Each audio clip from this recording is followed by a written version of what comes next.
What's important is you may want to think beyond 2018 about your health care. It's a very little known fact that many healthcare plans out there have a tool within them that allows you to save for your retirement. Let's talk about that. Joining us is Trey Peterson, local financial professional with Haven Financial Group. And Trey, good to have you here. Good to be here, Steve. Thank you. Let's talk about something called HSAs, a health savings account. Let's start with what it is. Great. So a health savings account is a tax-free account that's designed for medical expenses that your insurance doesn't cover. Now, some of the pros with the HSA is any time that you have a qualified medical need, you can take money out of that HSA, which again has not been taxed, and if it qualifies, you won't pay any taxes on that money.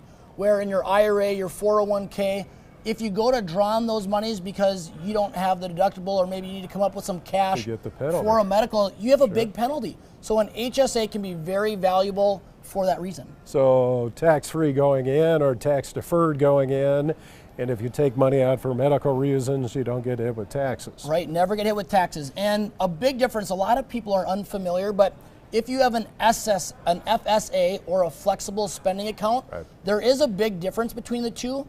In an HSA, that money, if you don't use it in that year, the calendar year, it rolls over to the next year. Yeah, with the flex, if you don't use it, you lose it by the end of the year. That's right. If you don't use it, you lose it. And the other thing with an HSA, lastly, I would say is if you end up moving employers, which is more common today than ever, in the HSA, that money will continue to follow you for your career. Okay. Use an HSA for medical needs. How about as an investment or retirement vehicle? Yeah, so a lot of people are unfamiliar with the fact that the HSA can be a great retirement vehicle. For all the money that you don't use for qualified medical expenses, you could use it either in retirement for medical expenses, or once you're over the age of 65, it's another place where you can draw income from, and there's no penalties. The only taxes is the income tax. And so a lot of my clients are finding the HSA is a great vehicle for their medical expenses, but then also just another great retirement tool. So it's really like, in retirement anyway, almost like another IRA. It is, except for there's no required minimum distribution. So that required minimum distribution, when you hit 70 and a half, on that HSA, it doesn't hit it, which is a huge plus. What about the downside of HSAs? So the only downside is just like a 401k or an IRA, there's limited contributions.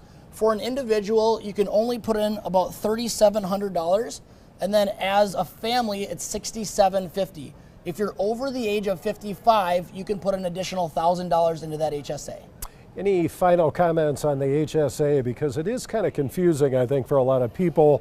Plus, you have to have a high deductible healthcare plan to do it. Some people are a little bit worried about taking that high deductible plan. Yeah, so I think it depends on a few things. One, what's your experience? What has your health been like? The biggest thing I would say with the HSA is don't just start one. Make sure that it's part of a comprehensive plan that you've put in place.